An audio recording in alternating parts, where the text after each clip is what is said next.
welcome back to my channel. My name is Eden and I help people radically shift who they are being on the deepest level so as to organically align with the life that you are meant to live. So welcome back. Today's video is going to be a departure from our regular content to talk about something I just couldn't help but have to share about. I just felt the call. I need to make a video about this because there's too much in here that needs to be discussed. I recently watched the Hulu documentary docu-series called The Deep End about Teal Swan, and I have so much to say about this that I had to make a video.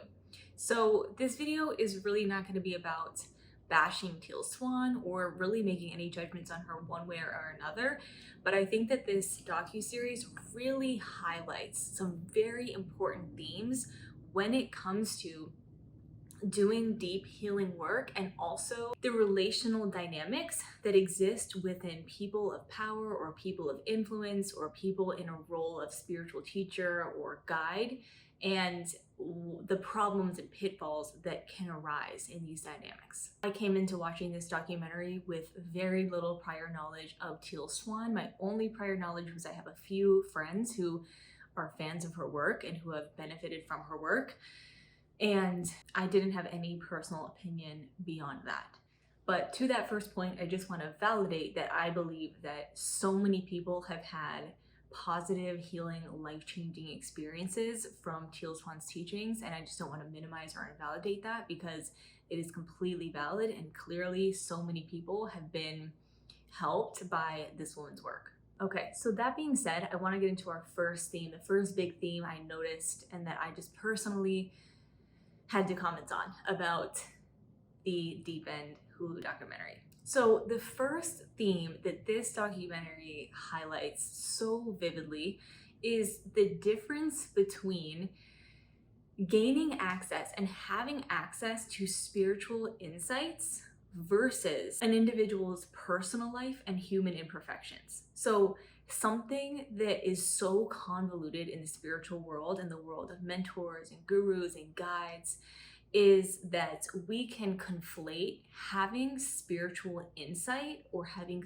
wisdom with being a perfect human. And this is something I feel that this documentary highlights so clearly because it is apparent that Teal Swan is an incredibly emotionally intelligent person, that she can articulate these truths about the world so well, and that she has this profound ability to sense the spiritual dynamics of this universe.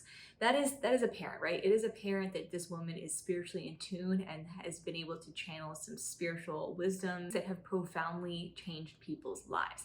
However, the thing that we forget in the healing, spiritual, personal development world is that no human, no matter the level of spiritual wisdom or spiritual enlightenment that they have reached, no human escapes having human imperfection. And this is where I feel like this documentary really highlights Teal's personal life, and it really shows the unfinished work in progress that is Teal Swan in her own personal life. And I feel like this is very jarring, and probably jarring for people to see, because this woman is teaching these profound spiritual things and teaching about ending suffering and healing the world and helping humanity. And yet this woman, there are some things going on in her personal life that are clearly unfinished business.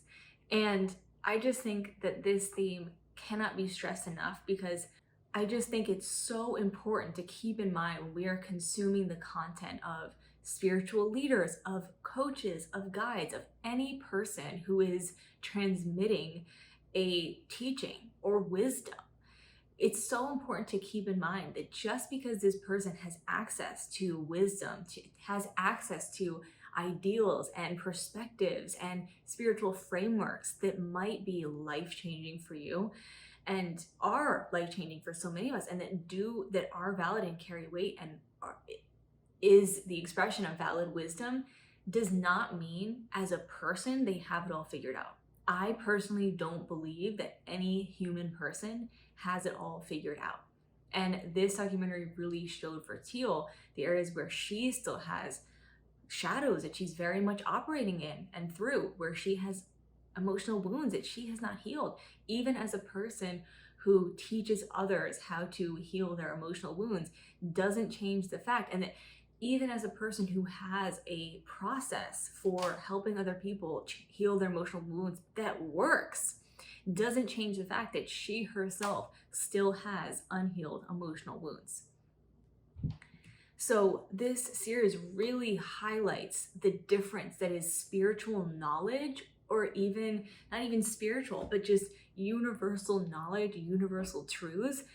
You can have that knowledge and literally be a shit show. Your life can be a complete mess. So for someone journeying into spirituality or just in the world of personal development in general, I just think you really need to arm yourself with the understanding that someone could be able to express wisdom or teachings or spiritual truths that are profound and blow your mind and make you feel like, oh my gosh, I understand the universe. It's like, great, you had an experience of connecting to that insight, just like you're meant to as a human.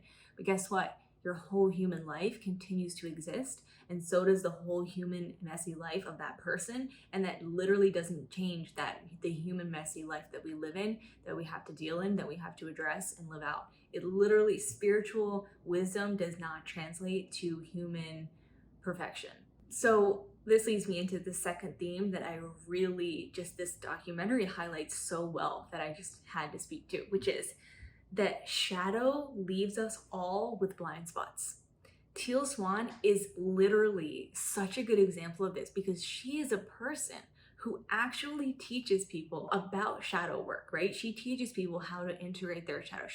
I'm not deeply and thoroughly familiar with her teachings or her work, but I've got enough from the documentary to see that she is a person who helps people process their pain. She helps them go into these unexplored parts of themselves and their undigested pain and heal, hopefully, that pain. She is a person who does that. She is even a person who, it is arguable, that has gifts in being able to see where that pain might be for someone. She is someone who actively assists people in alchemizing their wounds and shadows.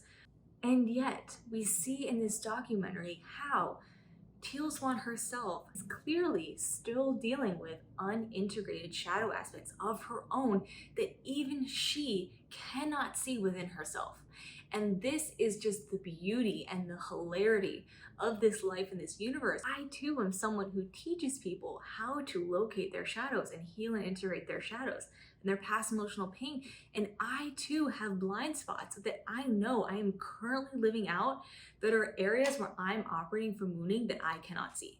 How much of a mindfuck is that? And that's what we see in this documentary with Teal. And I think this is just, there's this one moment where she's like, after Blake and Juliana leave, and she's like, I just know I have to look at myself and consider how I might be the bad guy, and there's something in me that might be dealing with this, but like, I just can't see what it is. And she actively says that, and she's actually expressing and speaking to in this moment this idea that there is indeed things she is playing out that are coming from unconsciousness and are coming from emotional pain and wounds. Clearly there are, in my personal take on this, I'm seeing that Teal Swan herself is in a big feedback loop. I have a podcast episode on the anatomy of a feedback loop if you're interested in this, but Teal Swan is in a big feedback loop when it comes to abandonment, when it comes to being rejected by others, when it comes to people betraying her. She clearly has a big feedback loop she is playing out again and again with this theme, which we're clearly seeing through Blake and Juliana leaving and her reaction to that experience. So this just highlights this idea that shadow, which is really shame, right? Shadow is simply shame that we carry around a various aspect of ourselves, or something that we did, or some part of who we are. It's simply shame. And shame is like a darkness that keeps a part of us in the closet, and it keeps us operating unconsciously. And it's literally a blind spot, because in order to access that wound that's underneath that shame, we have to drop in and through this really uncomfortable experience of confronting that which we are actually ashamed of and actually in rejection of within ourselves. Clearly, there is something really big that Teal is not yet having lovingly confronted and moved through, that is seeking to come to the surface through this repeated playing out of this abandonment, betrayal, being wrongly accused, being not seen in the way she wants to be seen. Clearly, there is something playing out there which is asking for her love and her compassion and her awareness. And so it just illustrates this idea that shame leaves all of us with blind spots, and even a shadow work guru still has unintegrated shadows that they are playing out. And as humans, we are perfectly imperfect, and there is no human who is fully enlightened. Period. There is no human who has full awareness of every single one of their shadows and has fully integrated them. We are all operating from an imperfect lens, and we're doing the best we can to heal and transform the areas in our lives where we are operating from shame and from pain, so that we can be emitting, to a larger extent, more love and compassion and empathy. But none of us are perfect at this. We all have blind spots, and we all get stuck in really painful, challenging scenarios where we sometimes don't understand why this thing is happening to us, and we really struggle with making sense of it in the moment. And Teal is no exception. The final key theme I just want to highlight from watching this, that just jumped out at me as a coach, as a mentor, as someone who assist people on their own healing journey and their journey to step into alignment with the highest version of themselves. A key theme that this documentary really reiterated to me is that love is the vehicle through which healing occurs. And something I was picking up on through watching this series about Teal Swan is there seems to be a lot of fallout from people in her community, and specifically the way in which I saw her working with people. Of course, this is obviously edited. We weren't there. We don't know specifically what happened. But from what I could see, it seemed like in the way she was working with people, it felt very direct. Some of the feedback she would give people was very direct. It felt almost just a little, the slightest bit combative. And I definitely know that some people might say, you know, that's what I prefer as in my healers or my teachers. I want to be told exactly what they think and not given any sugarcoating and et cetera, et cetera. However, I think that there's really something to be said for letting love be the vehicle through which we come to a healing insight or understanding. Because when we're not approaching even a conversation from a place of love, the energy that's going to be perpetuated is not going to be loving. And what I mean by that is simply like, if you're in an argument with someone and they come at you like a little bit direct and like tense and carrying an emotional charge in what they're saying, yet they're trying to tell you how to heal yourself, but they're coming at it from a place of an emotional charge, what we're receiving in our nervous system isn't the words that they're saying. What we're receiving is their embodied state. That's what's registering to our brain and body is, oh, this person is like, there's a charge here, like this feels triggering. So even if they're carrying a message of support and guidance, and even if the message itself claims to be about love and healing, but it's not actually coming from a place of love and empowerment and compassion, and that's not felt, the person doesn't feel safe within that container, the message isn't going to perpetuate love. The message is going to just perpetuate whatever that emotional charge is that it's carrying. I feel that safety and love is the foundation from which the facilitator and the client are able to have this experience that's very authentically healing, that perpetuates the empowerment of the person having those insights. It perpetuates their agency. It perpetuates them coming to these insights on their own. It perpetuates more of a feeling of I'm supported and I'm safe. And we really can only have these deeply healing insights when we feel safe. We can only truly alchemize our past pain and go into painful experiences when we feel safe inside of that emotional experience.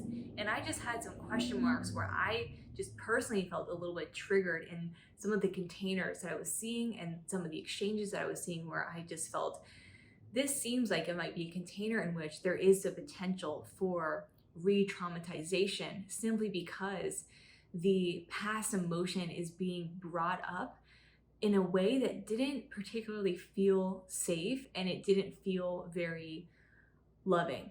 And once again, this was edited. I wasn't there. I really don't know. I wasn't experiencing it firsthand, but that was just the vibe that I was getting from watching this documentary. It didn't feel like, for me personally, that I would look at this container and say, I would feel really safe going into deep personal things and emotions here, just personally. And I think that's just another takeaway for you if you're in the spiritual world, the healing world, personal development, working with healers, guides, coaches, teachers, is, do you feel safe? Do you feel in your nervous system a feeling of like, I am safe? And this can be hard to discern because sometimes we feel nervous or we feel anxiety about stepping into a close healing relationship with someone, or a facilitator or client relationship with someone.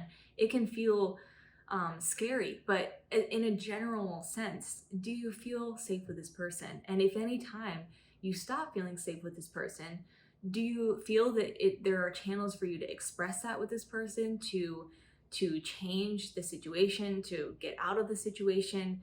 Because if you're not feeling safe, I just think that's something to look at. Then again, like I said, this is a personal thing and no one can tell you what's happening in your body. And so many people would probably say with Teal that they feel so much love and they feel safe and they feel like this is the best experience they've ever had. And you are your own authority on your own body, on what you want to do, on who you want to work with, on what works for you. And these situations are nuanced.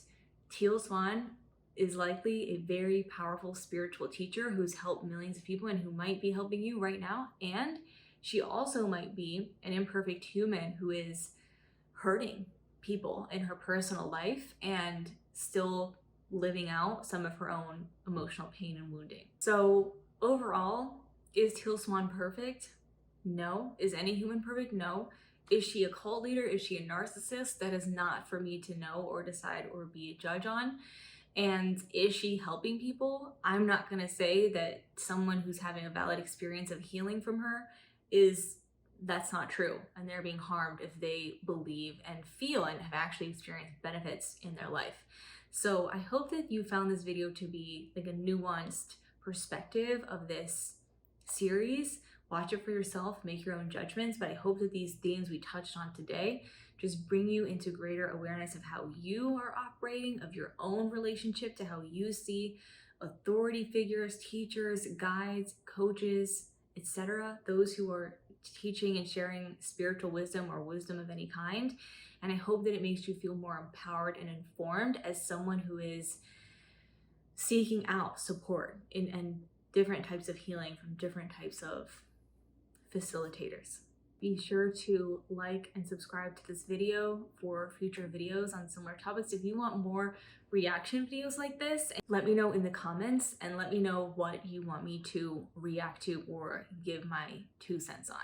Thanks for being here, and I will talk to you soon.